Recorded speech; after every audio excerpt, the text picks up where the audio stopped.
Okay, imagine this. You are a 20-something young woman, you have an iPhone, like to design clothes, and are mad at your boyfriend, which just so happens to be Bradley Cooper, and you decide to hit the road. Then, an accident happens and you are suddenly ripped from this life.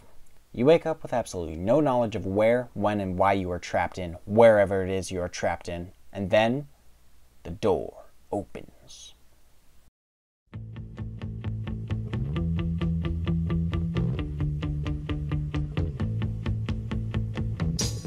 Children behave. That's what they say when we're together. So, 10 Cloverfield Lane stars John Goodman as Howard, Mary Elizabeth Winstead as Michelle, and John Gallagher Jr. as Emmett. That is basically it.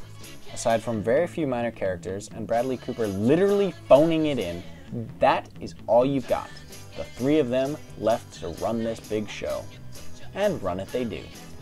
Each star gives phenomenal performances, carrying the weight of the load whenever it is required of them. Goodman's Howard creates suspicion from the start as his control-freak personality shines clear through his need for his guests to place his VCR tapes back in their sleeves.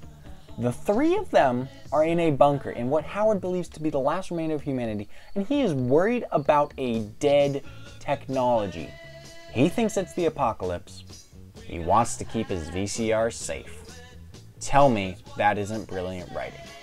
Winstead's, or should I say Ramona Flowers, Michelle is a rock, anchoring the humanity and providing hope that the audience can lean on when things get dark, and they do get dark. And then there's Gallagher Jr. as Emmett, who, although being a light and chipper guy who provides comedic relief, develops surprisingly well as a believable and understandable character. It's inevitable for a movie with only 3 characters to have slow patches, but even the slow patches are kept tense and exciting thanks to a brilliant, well-designed setting.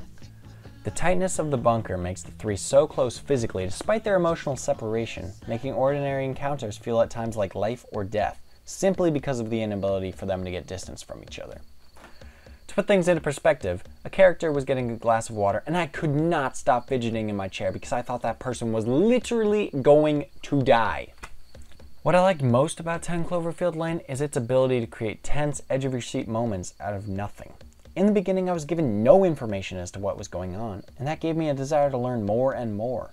But the brilliance of the writers comes in that they refuse to give more than enough to keep the viewers intrigued, never fully satisfying that desire, dangling the fulfilling mystery out in front of us just a bit too far from reach. This creates a constant sense of unease and fear, because as Carmine Falcone once said, "And you always fear what you don't understand."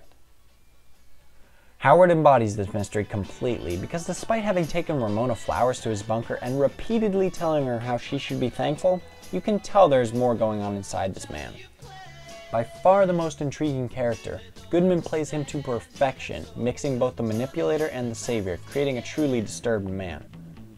I have to give credit where credit is due and applaud this movie for not being another jump scare crap fest.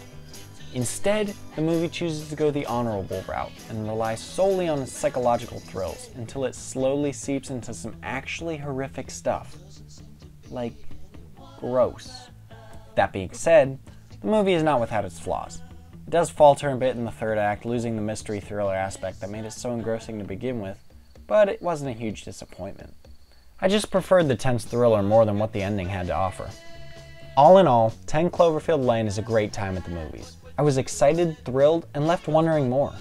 As a spin-off from the original found footage movie Cloverfield, I believe 10 Cloverfield Lane surpasses what the previous film had to offer, using character drama as horror like Bob Ross uses a paintbrush. Masterfully. I give 10 Cloverfield Lane 17 happy little clouds out of 22. I'm as high as hell, and you're about to get shot. I'm as high as hell, and you're about to get shot. I'm as high as hell, and you're about to get shot. The police and the government touch my cock. I'm as high as hell, and you're about to get shot. I'm as high as hell, and you're about to get shot. I'm as high.